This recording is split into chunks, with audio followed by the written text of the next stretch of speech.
What is the value of culture and creativity? The creative economy is one of the fastest growing sectors in the world, employing more young people than any other sector. From bringing different people together, to the way it makes us feel, culture and creativity are pillars of communities across the globe. This became clear during the pandemic, when our reliance on cultural content soared. The number of hours watched on YouTube nearly doubled, while 62% of all music income in 2020 came from streaming alone. Digital media has helped bring attention to African music and has helped in breaking barriers. As our appetite for digital cultural content grew, it became easier for artists to share their creativity with the world. Yet, many artists found it harder than ever to survive.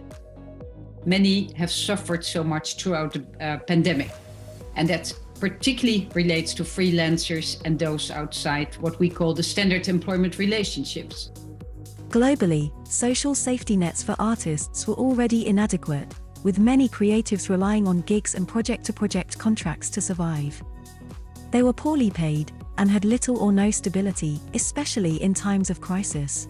Many artists have regular jobs or activities in parallel of their music and their art due to the difficulties of being able to sustain a living only practicing their art. The UNESCO Ashberg program directly responds to these challenges, as it provides cutting-edge expertise and financial support to governments and civil society organizations to improve the status of the artist, in line with the UNESCO 2005 Convention on the Protection and Promotion of the Diversity of Cultural Expressions, and the 1980 recommendation concerning the status of the artist. Similarly, UNESCO's global report, Reshaping Policies for Creativity, Addressing Culture as a Global Public Good, highlights one of the main challenges artists face nowadays. While art is increasingly being shared and consumed, artists are not benefiting in an equal degree. Overall, an estimated 10 million creative jobs were lost during the pandemic, and revenue in the sector dropped by around $750 billion. Meanwhile, going online didn't guarantee fair remuneration. Current business models in online music streaming are quite difficult to comprehend by artists and by music industry professionals. Revenues are extremely low on a macro scale. Outdated streaming legislation and business models, combined with algorithms, have favored only a small number of major international artists, at the expense of fair remuneration for most artists, resulting in a lack of diversity and discoverability.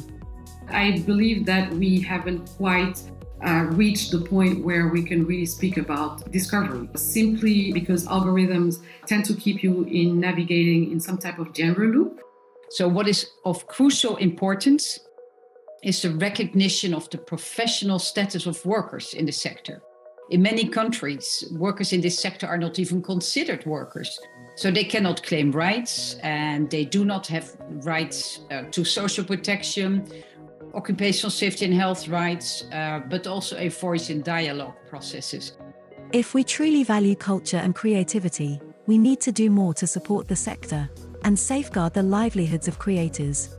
Something that would really be considered as a game changer in the music industry in developing countries and in Africa is training. At the UNESCO World Conference on Cultural Policies and Sustainable Development, Mondiacult 2022, 150 countries adopted a declaration that calls for better regulation of digital platforms, in order to support creators and build sustainable creative industries.